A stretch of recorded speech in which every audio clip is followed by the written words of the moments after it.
Assalamualaikum warahmatullahi wabarakatuh. Halo Hamka Muda, selamat datang di program terbaru channel FIU Hamka, yaitu podcast Bisa. Bersama saya Azara Hikmah. Hari ini kita kedatangan narasumber yang keren banget. Jam terbangnya udah lama banget, wawasannya nggak perlu diraguin lagi dan juga memiliki segudang pengalaman tentunya. Hari ini kita kedatangan Kaprodi Perbankan Syariah, yaitu Ibu Nurmelinda Lestari SEIMH. Assalamualaikum Ibu, selamat datang. Aras. Gimana nih Bu kabarnya? Alhamdulillah sehat. baik ya, Bu. Sehat? Alhamdulillah sehat. Alhamdulillah. Semoga kita juga selalu diberikan kesehatan dan Hamka Muda juga selalu diberikan perlindungan oleh Allah Subhanahu wa taala. Amin ya rabbal alamin. Jadi kesibukannya selama masa pandemi ini apa nih Bu? Alhamdulillah selama pandemi ini kegiatan Ibu berjalan dengan lancar ya, walaupun sedikit ada beberapa perubahan budaya kerja kita ya, terutama tugas Ibu yang utama adalah mengajar ya, karena Ibu adalah dosen dari Perbankan Syariah FIU Hamka yang kebetulan sekarang sedang diamanahi menjadi struktural sebagai Kaprodi Perbankan Syariah FIU Hamka. Jadi selain mengajar, Ibu juga mengurusi prodi kesehariannya, proses pembelajaran, dosen, mahasiswa ya, dan segala yang berkaitan dengan akademik. Kemudian selain itu, alhamdulillah Ibu juga berkecimpung dalam organisasi yaitu Nasyiatul Aisyah. Alhamdulillah di sini banyak ya dosen-dosen kita yang bergabung di Nasyiatul Aisyah.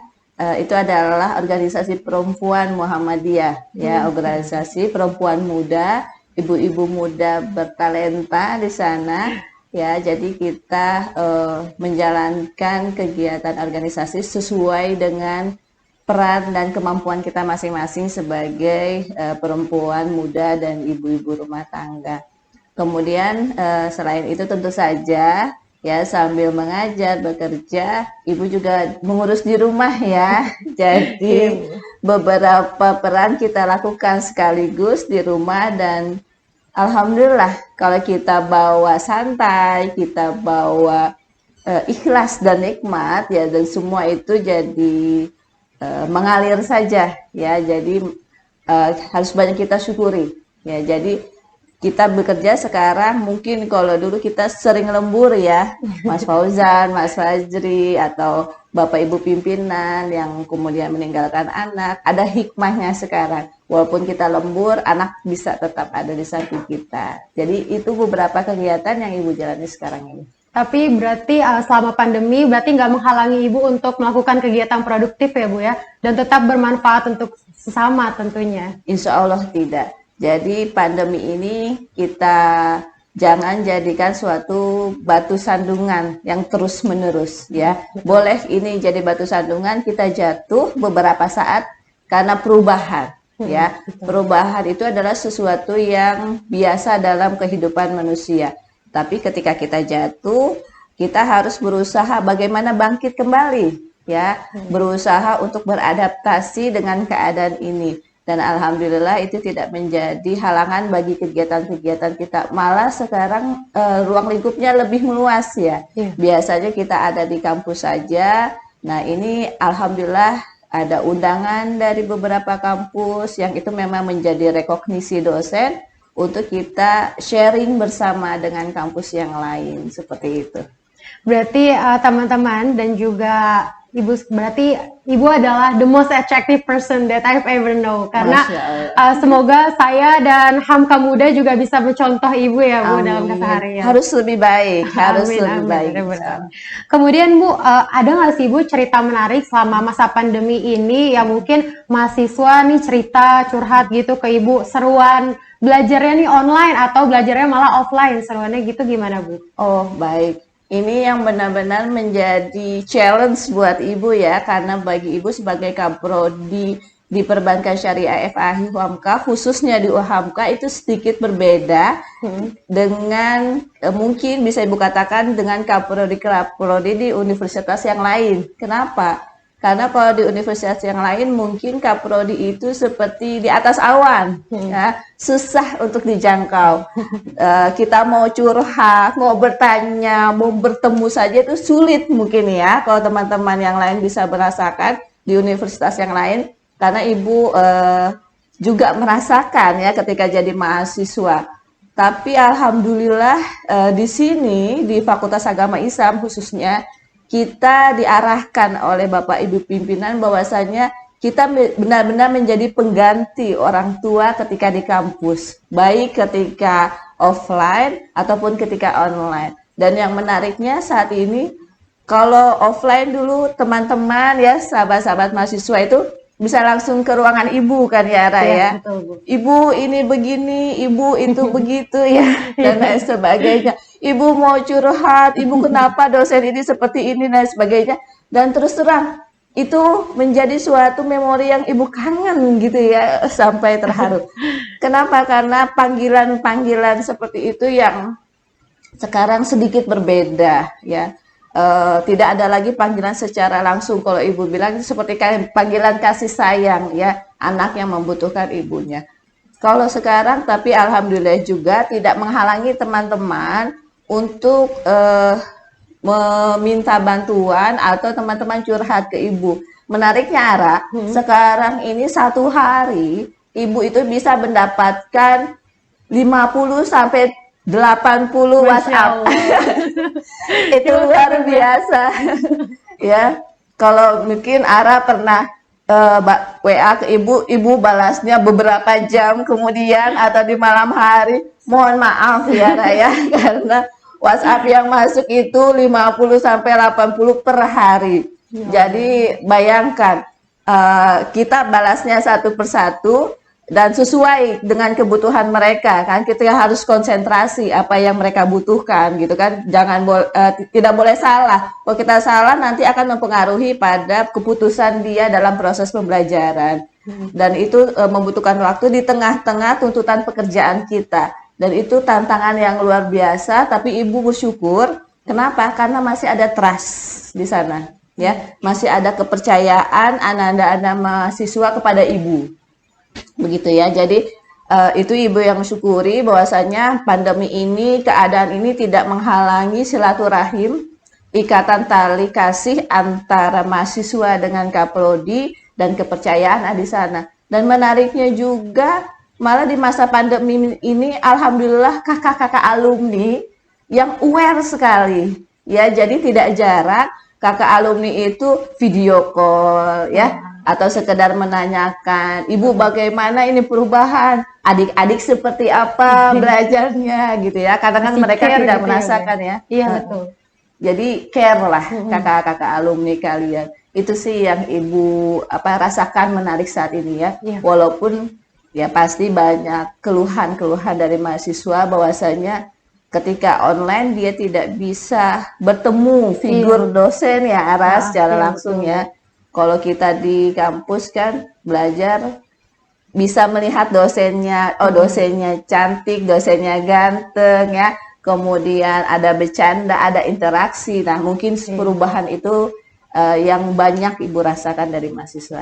Gitu. Kalau dari saya pribadi ya Bu, memang saya juga kangen banget sama suasana kampus, interaksi mahasiswa, dosen. Itu karena kan kalau misalkan online itu pasti kita kan terbatas ruang dan waktu gitu ya Bu ya. Betul. Jadi walaupun tatap muka secara video conference, tetap aja rasa kangen untuk interaksi sama-sama tuh pasti ada gitu ya Bu. Iya pasti ya, beda ya. Iya beda pendekatannya, approach-nya, pendekatannya beda. Tapi kalau untuk Ibu sendiri, menurut Ibu lebih seruan online atau offline nih Bu? Absolutely offline. Couldn't agree more.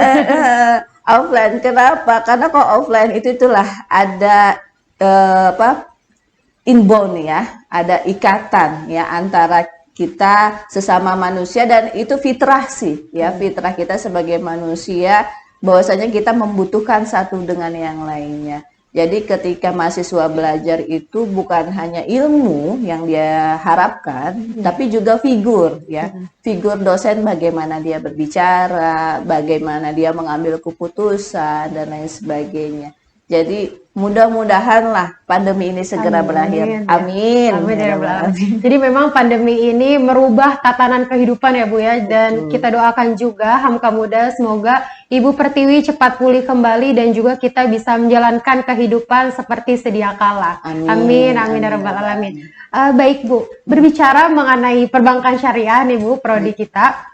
Apa sih Bu, mungkin kita bisa jelasin sedikit kepada Hamka Muda mengenai perbankan syariah itu apa, dan juga karena kan there's so many people out there who says that perbankan syariah sama perbankan konvensional itu sama aja gitu ya kan Bu. Mari kita meluruskan ini, silakan Bu. Baik, yang harus kita ketahui pertama kali adalah perbankan syariah dia salah satu pilar sistem ekonomi negara ya, Ara, ya. Jadi dia salah satu lembaga keuangan yang tidak boleh give up, ya, tidak boleh menyerah dalam perubahan perkembangan zaman apapun, termasuk masa pandemi ini yang merubah total tadi kehidupan kita. Jadi dia lembaga keuangan yang harus bertahan, beradaptasi, maka itu juga mempengaruhi pada sumber daya manusianya di dalamnya. Ya nanti insya Allah Ara jadi bankir, pimpinan ya, harus bisa menghadapi segala perubahan ini. Dan perbankan syariah adalah dia badan usaha yang menjalankan kegiatan usahanya berdasarkan prinsip syariah. Jadi itu bedanya. Jadi kalau perbankan konvensional dia badan usaha, garis bawahnya dia tidak memakai prinsip syariah. Kalau kita memakai prinsip syariah. Prinsip syariah itu apa sih? Dalam penjelasannya di PBI atau Peraturan Bank Indonesia adalah hukum Islam. Ya, jadi prinsip syariah yang termaktub dalam hukum Islam yaitu Al-Qur'an dan hadis. Akan tetapi ini juga sudah diberikan atau diserahkan kewenangannya kepada Majelis Ulama Indonesia (DSN MUI) yang menetapkan fatwa bagaimana suatu kegiatan atau operasional bank syariah harus sesuai dengan prinsip syariah. Maka di sana ada fatwa-fatwa dari DSN MUI yang menjadi landasan bagi kegiatan perbankan syariah. Contohnya misalkan, kalau kita mau menabung, nah menabung di sana kita bisa pakai prinsip wadiah saja atau kita bisa pakai prinsip mudhorobah. Kalau di perbankan konvensional, mohon maaf, itu hanya ada satu akad saja, ya. Jadi antara debitor dan kreditor. Ketika kita menabung, kita menjadi kreditor di sana, di bank konvensional. Tapi kalau di bank syariah, ketika kita menabung, kita bisa menjadi investor di sana dalam akad mudhorobah, di mana uang kita yang kita titipkan di sana, kita bisa amanahkan kepada bank untuk kemudian dikelola kepada pihak ketiga, kemudian mendatangkan keuntungan. Nah, tapi kalau kita tidak mau jadi investor, kita bisa menjadi penitip saja, ya, menitipkan dana kita di bank. Seperti misalkan Ara punya uang ratusan juta, kalau saat ini taruh di bantal kan bahaya ya, takut hilang, dimakan rayap dan lain sebagainya. Jadi kita amanahkan kepada bank. Nah, ketika kita titipkan kepada bank untuk dititip saja, tidak untuk dikelola, itu bisa. Namun ketika kita titipkan, tentu saja ada beberapa security system yang harus kita bayarkan, ya, atau menjadi tanggungan si nasabah. Karena security system itu kan seperti yang kita tahu cukup memakan biaya. Itu saja yang dan itu tidak banyak dan tidak lebih dari bank konvensional seperti itu. Jadi pilihan atau kegiatan di perbankan syariah segala sesuatunya berdasarkan pada prinsip syariah yang semuanya insya Allah sudah diberikan landasan oleh Majelis Ulama Indonesia. Jadi kesesuaian prinsip syariahnya insya Allah terjaga. Nah, berarti clear ya Hamka Muda. Jadi mungkin Hamka Muda yang masih bingung nih perbankan syariah sama perbankan konvensional tuh sama aja katanya gitu. Jadi sudah diluruskan lagi oleh Ibu Melly. Jadi nggak perlu ragu lagi untuk perbankan syariah ini. Kemudian nih Bu, tadi kan perbankan syariah itu memiliki peran penting nih Bu ya. Tapi secara ekonomi makro dan ekonomi mikro, bagaimana sih Bu peran perbankan syariah ini sendiri? Baik, kalau secara makro berarti kita lihat secara global dulu ya, Ara ya. Secara makro saat ini ekonomi Islam kita Indonesia itu alhamdulillah berdasarkan pada riset bahwasanya kita berada di peringkat keempat Ara di seluruh dunia. Seluruh dunia ekonomi Islam kita di sana terdiri dari tentu saja Islamic Finance ya, keuangan syariah yang kita masuk di dalamnya. Kemudian ada travel, halal industri, kemudian kosmetik sampai fashion Ara ya, fashion yang banyak sekarang perubahannya sangat signifikan ya fashion di Indonesia. Bisa kita lihat contohnya seperti Dian Pelangi, Ara pasti tahu ya, itu ikon fashion muslimah ya di Indonesia. Jadi ekonomi Islam kita Indonesia berada di ranking keempat. Dan Islamic Finance ada di mana? Kita berada di posisi keempat juga Islamic Finance dari 10 negara terbesar di dunia. Bayangkan. Jadi secara makro, potensi ekonomi Islam itu luar biasa. Nah, secara mikro bagaimana nih kita, Bank Syariah ya, posisi kita di mana? Kita belum lama ini ada merger ya Ara ya, 3 bank BUMN itu yang kemudian memberikan pengaruh yang luar biasa. Kita juga mengharapkan itu menjadi mega bank syariah di Indonesia. Dan dalam posisi terakhir di tahun 2021 ini bahwasanya posisi Bank Syariah Indonesia itu mencapai pada posisi kelima terbesar di dunia. Bayangkan ya, dengan kita perbankan syariah, aset pertumbuhannya mempengaruhi 6% dari pertumbuhan perbankan di Indonesia. Jadi betapa potensi perbankan syariah Indonesia untuk berkembang semakin hari itu semakin memperlihatkan suatu titik cerah yang bisa mencapai harapan kita bersama. Ditambah dengan dukungan dari pemerintah saat ini dibuktikan dengan mergernya dari 3 bank BUMN bank syariah terbesar di Indonesia. Apalagi kan memang masyarakat Indonesia kan penduduk muslim terbesar gitu ya Bu. Betul. Jadi salah satu faktor pendukung juga ya Bu ya. Tapi kalau untuk pandemi gini Bu, apakah bank syariah ini mengalami penurunan atau malah makin maju, makin pesat gitu? Nah, itu menariknya Ara. Sejak tahun 1998, perbankan syariah bisa menghadapi segala krisis yang ada, termasuk pada masa pandemi ini. Jadi ketika pada masa pandemi ini, kita perbankan syariah bukan turun, tapi malah aset kita naik arah. Tadi yang sudah Ibu sebutkan bahwasanya pertumbuhan perbankan syariah itu 6% mempengaruhi pada pertumbuhan perbankan di Indonesia. Jadi insya Allah perbankan syariah dengan sumber daya manusia yang adaptif, ya, sumber daya manusia yang aware dengan perkembangan, juga ditambah dengan tenaga-tenaga milenial seperti Ara saat ini dan teman-teman yang lainnya, bisa menyeimbangkan antara keadaan dengan kebutuhan. Jadi proses digitalisasi yang kita sekarang di-push ya, Ara ya, dari 4.0 menjadi 5.0 itu luar biasa. Alhamdulillah perbankan syariah bisa beradaptasi dengan itu. Dan memang itu sudah lama sebenarnya kita melakukan atau awareness terhadap perkembangan digital. Contohnya, Ibu menyebutkan salah satu bank muamalat Indonesia. Ketika dulu perbankan konvensional itu masih pakai SMS banking, phone banking, dia sudah meluncurkan M-banking.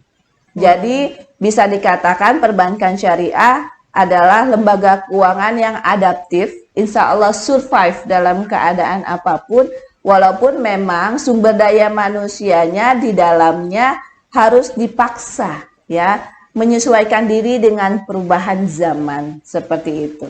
Oke, jadi for your information, Hamka Muda, pada saat tahun 98 lalu, krisis moneter itu terjadi di Indonesia dan satu-satunya bank yang berhasil mempertahankan eksistensinya dan tidak kolaps itu adalah bank yang menerapkan prinsip syariah. Jadi memang secara makro dan secara mikro perbankan syariah ini memiliki peran penting di perekonomian nasional. Baik Bu, tadi berbicara mengenai digitalisasi, kira-kira digitalisasi yang seperti apa yang memang dibutuhkan untuk strategi dan juga inovasi perbankan supaya bisa mempertahankan eksistensinya gitu loh Bu di industri ini.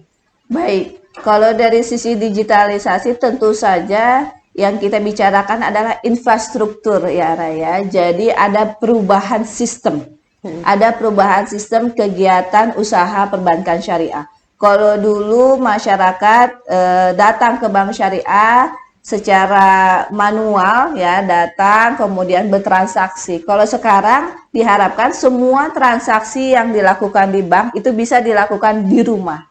Ya, baik dari pembukaan rekening, kemudian sampai transfer, sampai menabung ya. Juga kebutuhan pembayaran sekarang saat ini ya, Ara Ibu yakin pasti sering belanja di e-commerce ya baik itu e-commerce dari Indonesia atau dari luar negeri. Nah, perbankan syariah juga harus bisa mengakomodir itu karena itu kebutuhan manusia gitu. Jadi dari infrastruktur, kemudian juga dari segi manajemen. Ya, manajemen organisasi digitalisasi itu sudah pasti berubah. Ya, jadi kalau dulu kita berbicara mengenai sumber daya insani, nah kalau sekarang kita bagaimana membentuk sumber daya insani yang bukan hanya paham mengenai transaksi perbankan, tapi behind transaksi itu, di belakang transaksi itu sesuai tidak dengan prinsip syariah. Ibu contohkan misalkan seperti ini. Kalau kita transaksi biasa manual face to face ya Raya. Ara sudah praktek ya di lab perbankan kita, CS bertemu dengan nasabah, teller bertemu dengan nasabah. Itu kan dalam satu majelis ya, satu tempat yang sama. Nah, sekarang kita memakai mobile banking. Nah, mobile banking itu kemudian mempertemukan dua transaksi tapi tidak dalam satu majelis untuk orangnya atau subjek hukumnya. Nah, itu bagaimana menurut pandangan Islam? Karena di sana ditakutkan mungkin ada itikat baik, ada itikat tidak baik, maaf ya, dari salah satu pihak ya, yang bisa saja itu merugikan dari pihak yang lainnya. Nah, dari perbankan syariah FIU Hamka ini diharapkan bisa melihat itu arah. Jadi bisa analisis kritikal atas transaksi digital yang terjadi. Jadi bukan hanya Ara nanti akan Ara dan teman-teman akan diarahkan paham mengenai infrastruktur digitalnya saja. Tidak, tapi sumber daya perbankan syariah juga harus bisa melihat asas atau prinsip dari transaksi digital yang terjadi gitu. Nah, teman-teman semua banyak banget nih insight yang kita dapatkan dari perbincangan singkat mengenai perbankan syariah sendiri. Sekarang boleh ya Bu tanya-tanya nih. Tadi kan Ibu nih S1-nya nih ekonomi Islam. Betul. Nah, kemudian S2-nya itu ilmu hukum. Betul. Nah, apa yang jadi bahan pertimbangan Ibu kemudian dari ekonomi itu kok ilmu hukum gitu loh Bu? Oh, baik. Ini pertanyaan yang sebenarnya ditanyakan ketika wawancara ya, wawancara pekerjaan. Tapi nggak apa-apa ya, ini juga harus bisa diperlihatkan kepada teman-teman bahwasanya ilmu ekonomi Islam itu tidak stagnan. Ilmu ekonomi Islam itu berintegrasi ya, khususnya juga perbankan syariah, berintegrasi dengan keilmuan yang lain. Dulu Ibu S1 itu khususnya adalah perbankan syariah, Ara. Khusus perbankan syariah, sama seperti Ara ya. Kemudian kenapa kok Ibu langsung ke jurusan hukum? Nah, di sini menariknya karena pada saat S1 Ibu kuliah, Ibu melihat titik utama atau pondasi dari kegiatan perbankan syariah adalah akad. Ya, Ara dari semester 1 sampai sekarang ya teman-teman mungkin selalu membicarakan akad, betul? Iya, ya, betul. dari semester ke semester. Kenapa? Karena memang dari akad itulah yang kemudian mempengaruhi pada kegiatan selanjutnya, ya, penyelesaian sengketa ini berjalan dengan baik atau tidak, penyelesaiannya seperti apa dan lain sebagainya. Dan itulah yang menarik buat ibu, ya, akad itu. Nah, akad yang dilakukan atau akad yang digunakan dalam kegiatan usaha bank syariah bukan hanya berdasarkan pada prinsip syariah saja. Kita juga tunduk pada hukum perjanjian atau hukum positif yang ada di Indonesia. Jadi kita tunduk pada hukum positif yang ada di Indonesia, khususnya hukum perikatan, ya, hukum perjanjian. Nah, hukum perjanjian di sana harus terharmonisasikan. Ya, bisa ibu katakan terharmonisasikan dengan akad yang berdasarkan pada prinsip syariah. Jadi menuangkan prinsip syariah dalam transaksi perjanjian antara bank dengan nasabah, itulah yang kemudian menarik ibu untuk mengambil jurusan hukum bisnis, terutama untuk di hukum perjanjian dan perikatan. Jadi bahwasanya di sana memperlihatkan perbankan syariah berintegrasi dengan ilmu, dan itu menjadi pondasi kegiatan di bank syariah dan juga mempengaruhi pada bidang keilmuan mengajar ibu sekarang. Jadi dosen-dosen itu kan punya bidangnya masing-masing ya, Ara ya.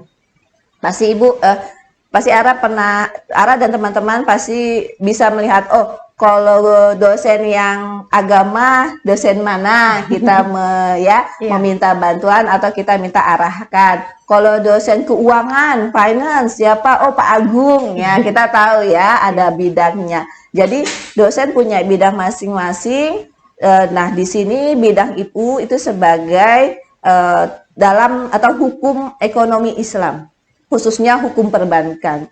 Jadi melihat dari transaksi kegiatan yang ada di bank syariah berdasarkan pada perjanjiannya, karena perjanjian itu mempengaruhi seluruh kegiatan ya dalam bank syariah itu sendiri. Nanti ketika bank dengan nasabah sudah melakukan perjanjian, apakah bank akan mengingkari janjinya, ya, tidak sesuai dengan yang diperjanjikan. Misalkan Ara mengajukan pembiayaan ke bank dengan plafon 300 juta misalkan, tapi yang diberikan bank hanya 200 juta.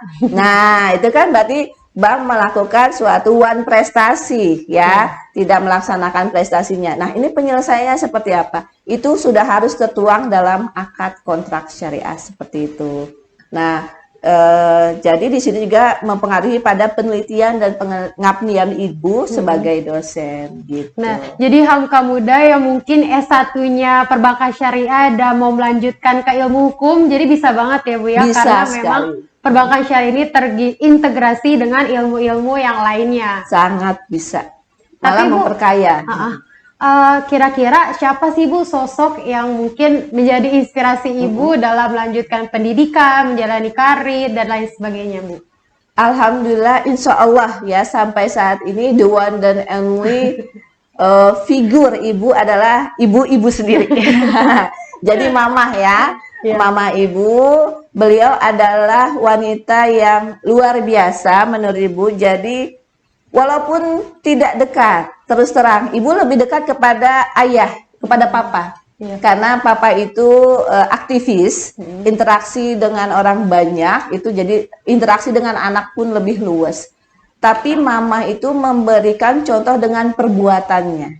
Beliau itu ketika awal menikah, itu tidak mempermasalahkan papa ibu untuk tidak bekerja. Jadi luar biasa. Jadi beliau yang mencari nafkah di awal pernikahan pertama, 10 tahun pertama, dan itu beliau ikhlas. Luar biasa. Kalau perempuan sekarang ini udah lari ya. Udah pergi gitu ya. Give up.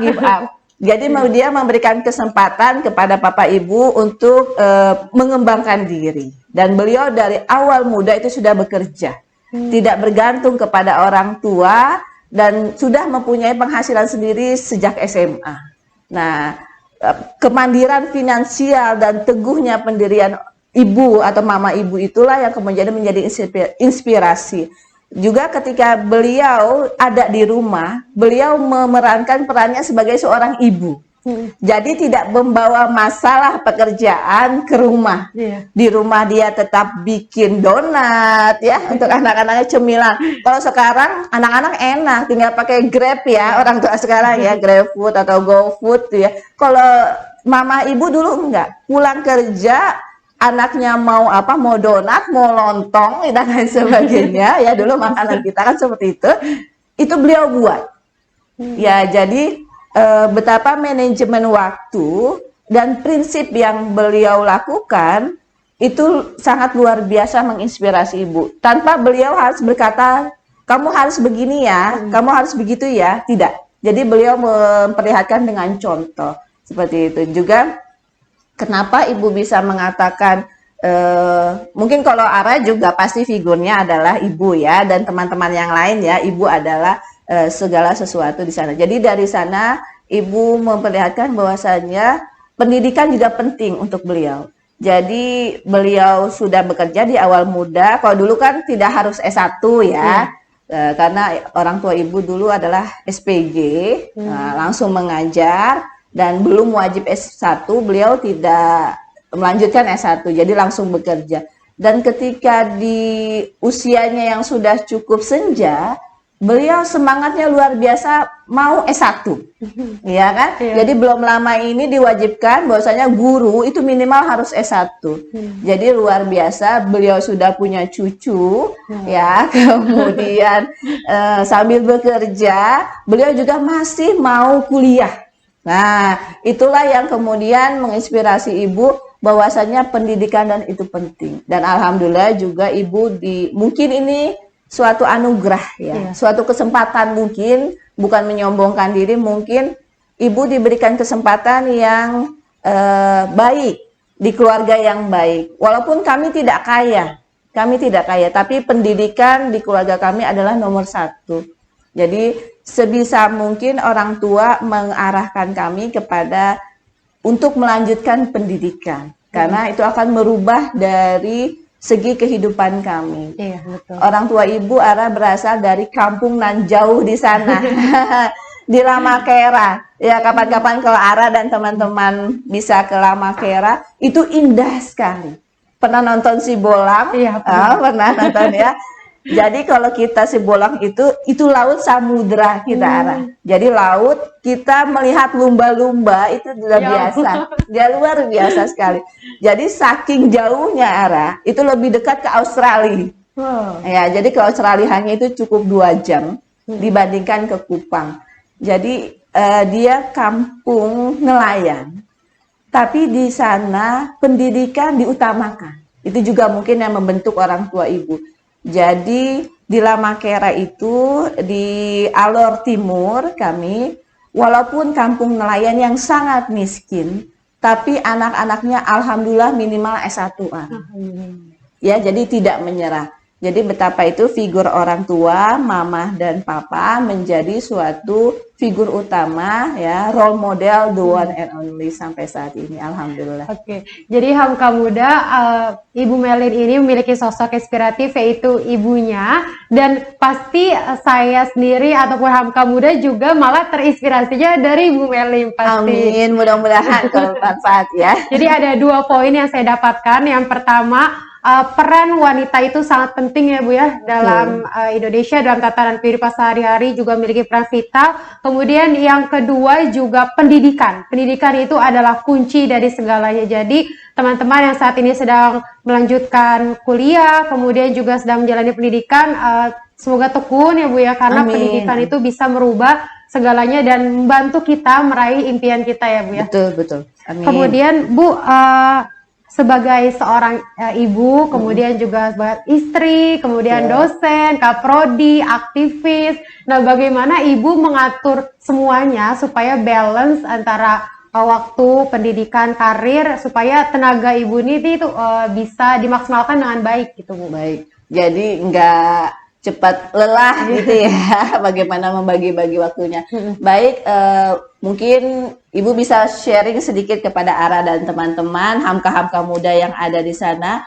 Ibu selalu mengutamakan ridho, ya. Ridho yang pertama ketika kita sebelum menikah adalah ridho orang tua, ya. Jadi kalau orang tua ridho, insya Allah segala sesuatunya itu akan berjalan dengan baik. Kita sebagai anak pasti pernah rasa kecewa ya Raya, pasti kepada orang tua. Adalah pernah ya rasa sakit hati.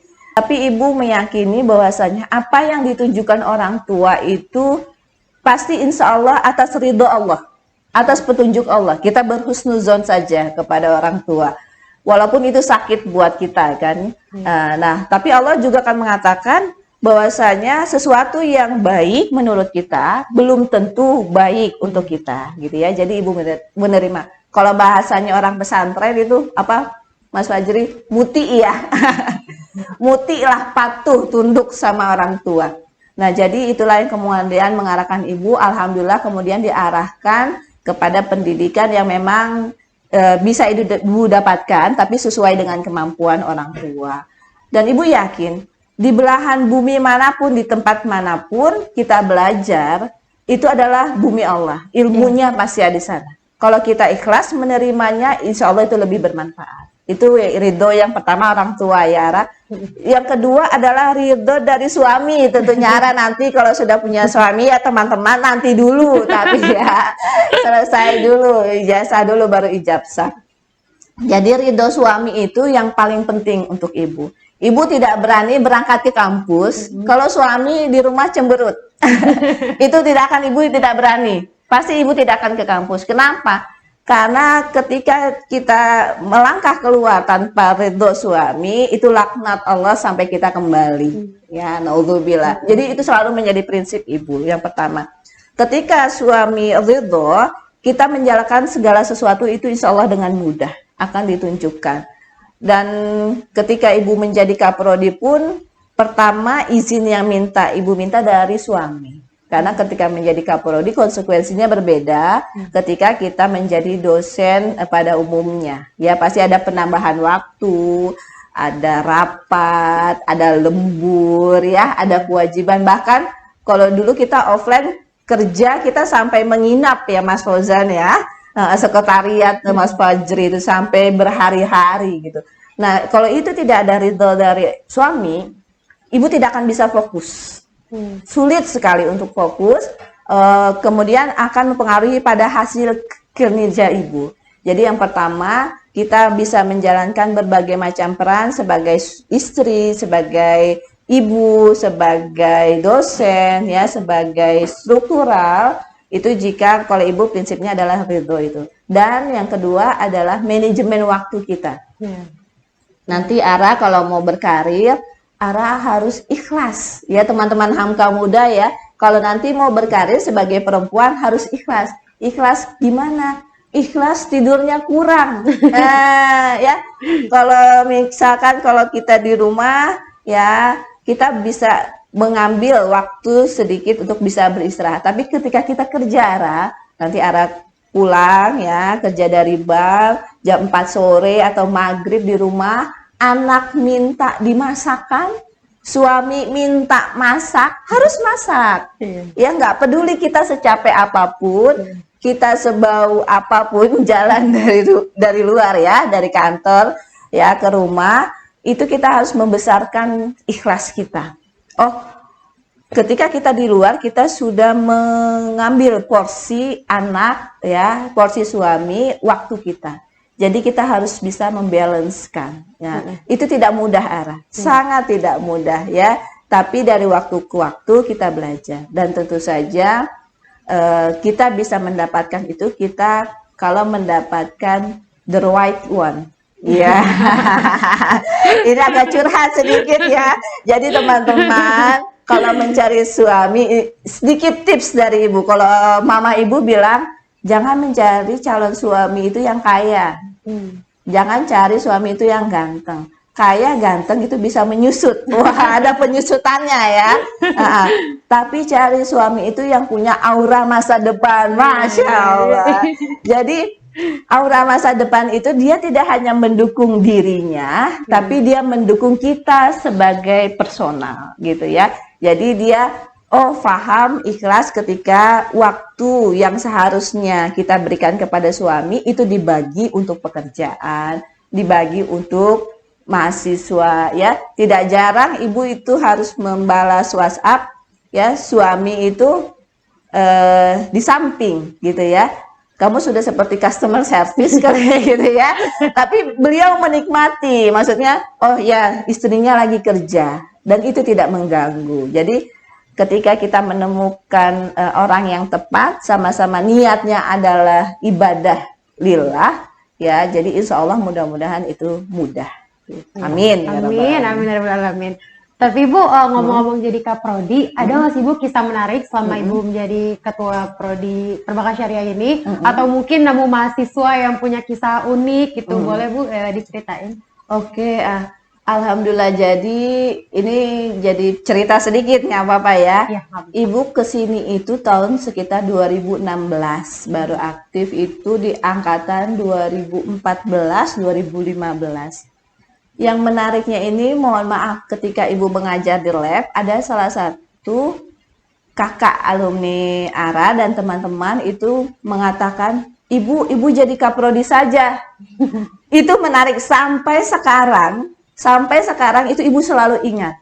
Ya, Ibu ketika dia berkata demikian, Ibu meminta, tolong nak jangan diaminkan. Ya, jangan diaminkan. Kenapa? Karena Ibu tahu beratnya gitu ya. Ibu tahu beratnya. Saat itu Ibu masih dosen baru sekali di sini ya. Ibu mengajar di lab. Tapi mungkin itu jalan yang Allah tunjukkan ya kepada Ibu, bahwasanya setiap anak itu mempunyai keinginan, setiap anak itu punya karakteristik tersendiri. Setiap anak itu punya cara sendiri untuk menyampaikan, gitu ya. Jadi selama Ibu menjadi kaprodi ini, Ibu sangat belajar. Jadi menjadi ibu baru, gitu ya. Kalau di rumah mungkin kita bisa lebih tegas dengan anak-anak kita, ya, karena anak-anak kandung itu pasti takut dengan ibunya. Tapi kalau dengan mahasiswa kita tidak bisa, Ra, seperti itu. Ya, kamu harus tunduk dengan saya, harus patuh dengan saya, tidak bisa seperti kabur semua nanti ya. Arah nanti kabur semua. Jadi yang Ibu pahami juga dari angkatan ke angkatan. Ya, jadi bagaimana menghadapi angkatan 1, 2, 3, 4, 5 itu berbeda. Ya, jadi angkatan yang memang benar-benar secara fisik itu dekat dengan kita. Ya, seperti awal-awal Ibu jadi kaprodi itu ruangan ibu nggak pernah sepi. Bahkan ketika Ibu menjadi dosen pun meja ibu itu nggak pernah sepi. Jadi mereka ada ingin keterikatan secara fisik. Tapi ada juga mahasiswa dan angkatan yang lebih kepada pemenuhan kebutuhan mereka.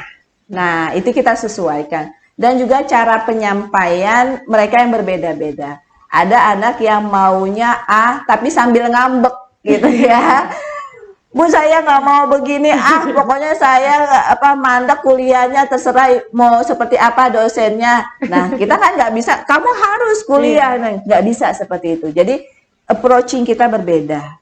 Oh iya, apa yang dibutuhkan, kenapa masalah di mata kuliah itu, ya, ada apa yang mungkin bisa Ibu komunikasikan dengan dosennya dan lain sebagainya. Tapi juga ada mahasiswa yang lebih menuntut perkembangan dirinya.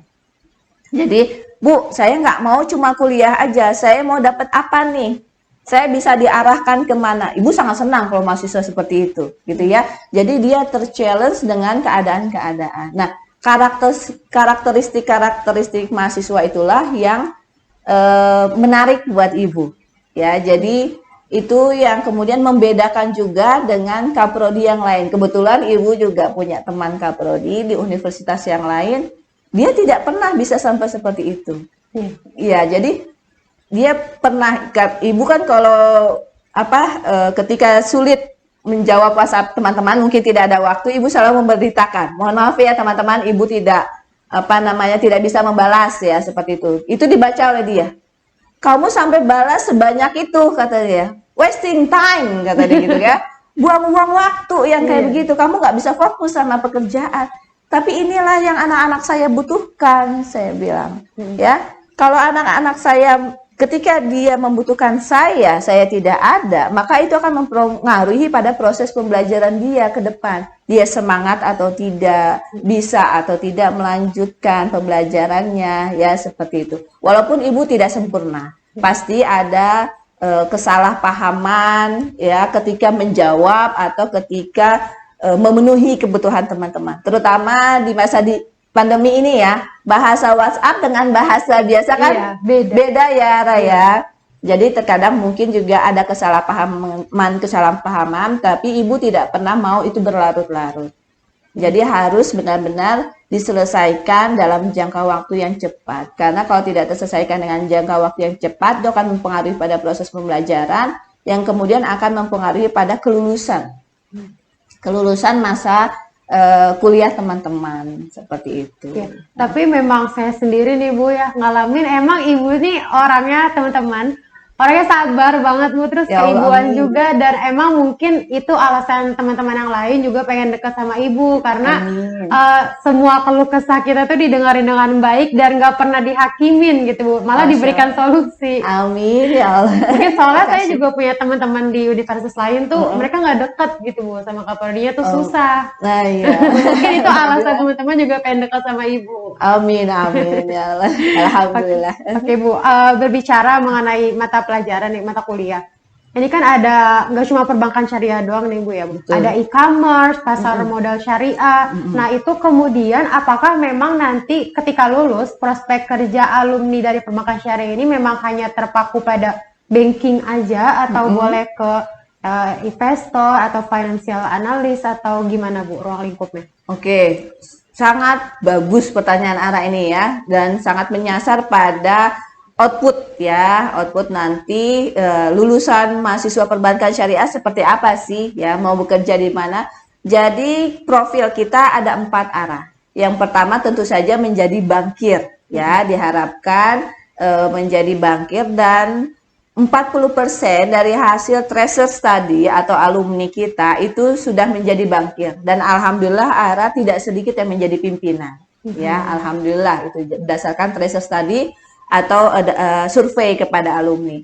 Nah yang kedua, yang pertama dulu tadi, di profesi bankir itu tidak hanya dari sisi bisnis saja Ara ya, maksudnya dari segi kegiatan usaha bank syariah dan lain sebagainya, tapi juga pada supporting unit. Contohnya tadi misalkan menjadi legal atau bagian compliance syariah ya. Mungkin teman-teman perbankan syariah atau teman-teman yang mau di bank tapi bingung dengan angka-angka gitu ya. Kita bisa mengalihkan bagian supporting di bank syariah, bagian hukum atau bagian compliance, dan tentu saja dosen-dosen kita mumpuni ya, yang seperti Ara tahu ya, syariahnya sangat kuat gitu, seperti itu. Kemudian yang kedua, profesi kedua, selain menjadi bankir di bank syariah, juga menjadi ahli-ahli keuangan di lembaga keuangan syariah yang lain Ara. Ya, jadi tidak menutup kemungkinan nanti lulus alumni kita lulus menjadi bagian atau pegawai di asuransi syariah, bisa di pegadaian syariah, sangat bisa ya. Kemudian dana pensiun bisa, pasar modal bisa ya Raya. Kita sudah ada mata kuliahnya. Juga lembaga syariah yang lain mungkin sekarang fintech syariah ya, fintech syariah. Dan kurikulum kita sudah insya Allah ini akan ada perubahan arah. Jadi kita lebih meluas kepada lembaga keuangan syariah, juga kita support pada digitalisasi nanti arah. Jadi diharapkan nanti mahasiswa bukan hanya paham sistem yang ada di bank syariah maupun di lembaga keuangan syariah, tapi juga teman-teman kalau bisa melahirkan suatu produk yang dipakai ya, jadi yang dipakai oleh bank syariah atau lembaga keuangan syariah. Dan kakak kelas kita itu sudah membuktikannya. Ada ya produk dari alumni kita teman-teman dari perbankan syariah yang kemudian sekarang dipakai di DSI, luar biasa ya. Masya Allah. Amin, mudah-mudahan nanti kedepannya juga bisa seperti itu. Kita berintegrasi dengan fakultas lain, Fakultas Teknik juga prodi-prodi perbankan syariah lain, ya, juga dengan universitas lain yang mendukung pada profil kita. Kemudian yang ketiga, selain itu kita juga sebagai wirausaha, ya. Sekarang kan sangat luas ya cakupan dari wirausaha itu dan sangat mudah diakses ya oleh mahasiswa sekarang ya. Kalau dulu ibu pernah jualan tas di kampus itu pernah jualan tas Ara, jadi kebetulan ibu ambil dari Blok M ya. Mungkin teman-teman sekarang udah nggak tahu Blok M ya, itu zamannya ibu dan Mas Ojan juga masih ya, Mas Fajri. Ibu ambil tas itu dari Blok M, kebetulan ibu mengumpulkan uang ibu, kemudian ibu bawa ke kampus, ibu jualin satu-satu gitu ya, atau ibu titip ke teman. Nah, kalau dulu kita seperti itu, atau kalau kita lagi iseng, kita bikin risol, ya, kemudian kita door to door ke kelas ya, sangat manual sekali. Jadi kesempatan tidak seluas sekarang. Jadi kalau dulu kita harus punya produknya, kita harus produksi sendiri malah ya, kita harus punya tempat dan lain sebagainya. Tapi kalau teman-teman sekarang itu luar biasa. Tidak harus punya tempat, tidak harus punya produk ya, tidak produksi sendiri, bisa jadi wirausaha ya, dengan melihat jaringan-jaringan dan mempelajari bisnis-bisnis yang sedang berkembang saat ini. Dan alhamdulillah kan kita ada mata kuliah kewirausahaan dan komunikasi bisnis, analisis kelayakan bisnis syariah ya, yang itu kemudian menopang dari profil kewirausahaan. Dan alhamdulillah profil kewirausahaan ini sudah ada yang menjadi contoh yang sangat baik dan itu ditempa sejak dia mahasiswa Ara. Ada kakak kelas, seorang kakak kelas itu memang sejak awal dia senang dengan bisnis, dia mau memproduksi dari hasil uang jajannya dia sedikit demi sedikit, kemudian diarahkan masuk ke PKM Ara. Nah, ketika dia di PKM, proposal, kemudian dia sampai kemudian kepada KBMI. Ya, jadi kelompok bisnis mahasiswa Indonesia, dan itu berturut-turut dia 3 kali. Dan sekarang dia sudah punya e-commerce sendiri, dia sudah punya akun Instagram sendiri dan produksinya semakin hari semakin kreatif. Itu kakak kelas kita ada. Jadi kampus juga mewadahi ya dari kreativitas wirausaha dari mahasiswa kita. Punya ada PK2M ya, yang dan P3K ya, yang kemudian memfasilitasi dari kegiatan-kegiatan bisnis dan juga alumni-alumni kita. Itu profil ketiga. Kemudian yang selanjutnya, profil keempat, kita bisa menjadi peneliti Ara.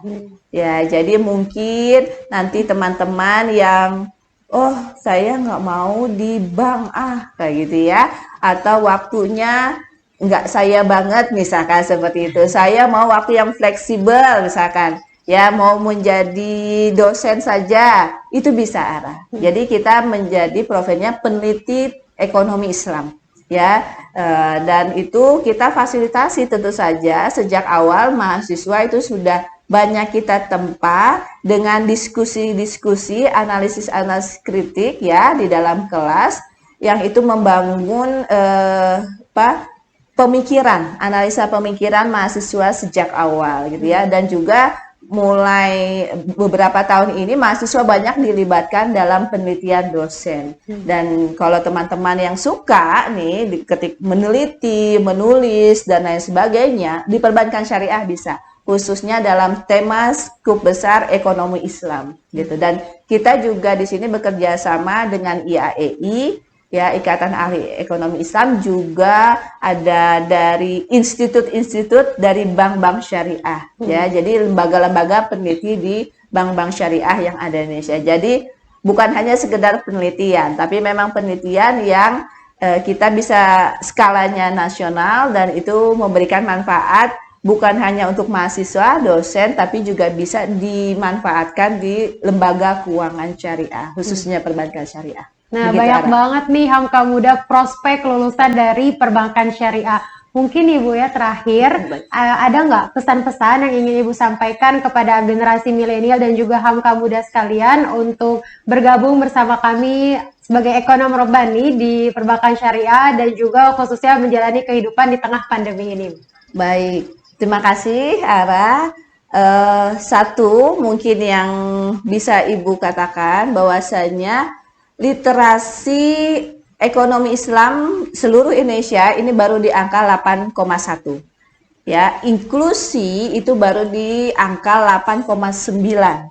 Padahal kita adalah negara nomor 1 mayoritas muslim di Indonesia. Artinya apa? Literasi dan inklusi kita ini masih sangat minim sekali. Ya, jadi kalau bukan kita yang mengembangkan ekonomi Islam, ya, generasi-generasi muda milenial, bukan kita yang mengembangkan, kemudian bukan kita yang berinovasi atau berinovatif, siapa lagi?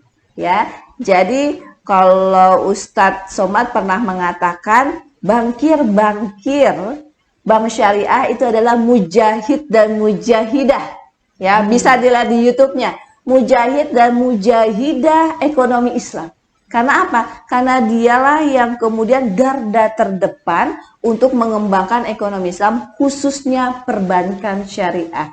Jadi ketika kita menjadi praktisi bank syariah atau lembaga keuangan syariah, bukan hanya kita mendapatkan keuntungan duniawi, ya, kita punya profesi, kita mendapatkan pendapatan, bukan hanya itu saja, tapi bisa meningkatkan ibadah kita, ya. Jadi apa yang kita lakukan, impact-nya dua, ya, dunia dan akhirat. Mungkin bisa itu yang Ibu sampaikan. Terima kasih Ara. Demikian Hamka Muda perbincangan kita pada pagi hari ini bersama narasumber yang keren banget. Terima kasih juga Ibu atas waktunya. Sama-sama, terima kasih. Semoga perbincangan kita ini dapat memberikan hikmah dan juga manfaat bagi Hamka Muda sekalian. Saya Azara Hikmah sebagai host pamit undur diri. Sampai jumpa di episode podcast Bisa Fai berikutnya. Wassalamualaikum warahmatullahi wabarakatuh. Waalaikumsalam warahmatullahi wabarakatuh. Terima kasih ya Ibu.